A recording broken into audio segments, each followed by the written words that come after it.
Goeiemôre familie, dis so lekker dat jy vanoggend weer saam met ons inskakel. Dankie dat jy saam met ons reis en ek hoop dat jy sover 'n goeie maandagooggend het. En hierdie week is 'n spesiale week vir ons almal, want donderdag vier ons Kersfees. En in ons oordeenkingtyd hierdie week gaan ons fokus op die tema toe God ingegryp het. Nou vanoggend se teksgedeelte is Jesaja 9 vers 1. Dit sê die volgende: Die volk wat in verdrukking en donkerte moes leef, sien nou 'n helder lig. Waar daar 'n donker wolk oor hulle land gehang het, het die lig nou vir hulle deurgebreek. Duisternis kom nie altyd met 'n groot lawaai nie. Dikwels kom dit stil, as moegheid, as moedeloosheid, as hoop wat stadig verdwyn, as 'n lewe wat funksioneer, maar nie meer met 'n verwagting leef nie.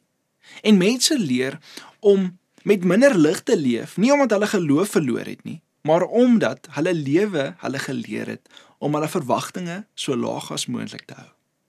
Jesaja se woorde word juis in so 'n wêreld geskryf. Nie in 'n tyd van voorspoed nie, maar in 'n tyd waar wanhoop alledaags geword het. En juis daar gryp God se woord in en 'n lig het oopgegaan vir Israel wat in duisternis was, wat se toestand baie erg was. Hulle het onder vreemde heerskappy geleef, sonder beheer oor hulle eie toekoms, met 'n geskiedenis van teleurgestelde leiers en 'n gebroke stelsel, vals beloftes.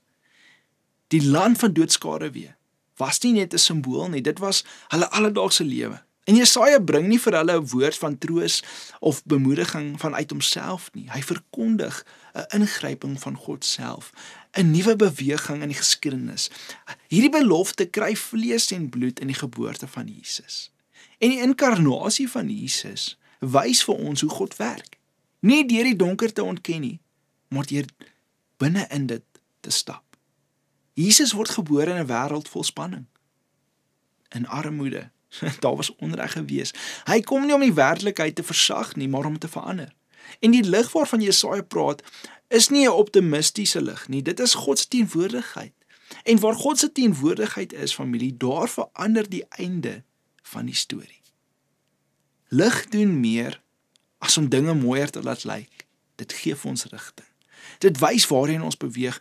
En die geboorte van Jesus beteken dat die menslike geskiedenis nie meer vasgevang is in 'n sirkel van mislukking nie. Die krib wys vooruit na die kruis en die kruis na die opstanding. Dit is een beweging. God wat herstel, begin waar mense dit nie meer verwag het nie. Hoop is nie wensdenkery nie. Dit is geanker in God se daad. En ons leef steeds in 'n wêreld van skaduwees. Verlies wat swaar is, verhoudings wat stikkend is, vrees oor die toekoms, geloof wat soms leeg voel, leeg word, sonder lig lyk, duister is. Maar Jesaja 9 vers 2 herinner ons daaraan dat God se lig nie wag vir beter tye nie. En hierdie moet julle hoor, familie. Dit breek juis deur daar waar dit die donkerste is. Dit beteken nie alles word onmiddellik reggestel nie, maar dit beteken wel alles is nou oop vir God se werk. En wanneer die lig begin skyn, begin mense anders leef. Hoop word weer moontlik. Moed word gebore. Geloof word meer as net oorlewing, dit word 'n verwagting. En die lig van Christus herskep nie net individue nie.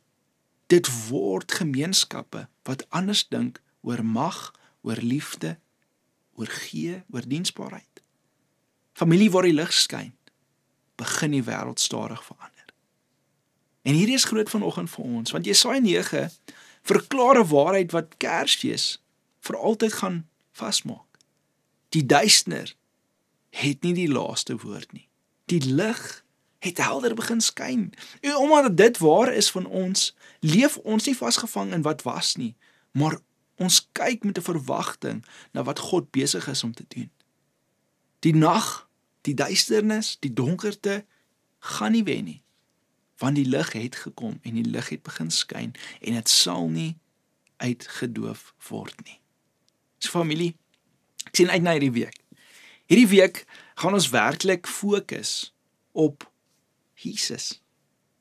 En hoekom God ingegryp het. Hoekom hy in hierdie tyd, in daardie tyd, met 'n verwagting gekom het. So, reis saam met my hierdie week. Kom ons bid vanoggend saam. Here, dankie vir vanoggend. Weer eens is ons net dankbaar vir nog 'n dag, nuwe asem in ons longe. Die voorreg om vanoggend weer so saam te kan wees rondom U woord. Vader, U bly so goed vir ons. En ek kom bid vanoggend in hierdie week dat U met ons sal praat, dat U deur die Gees ons sal kom lei en sal kom oortuig van die dinge wat ons moet hoor en moet toepas in ons lewens. Dis my gebed in Jesus naam. Amen. Familie, mag jy 'n wonderlike maandag hê. Ek sien jou môre weer.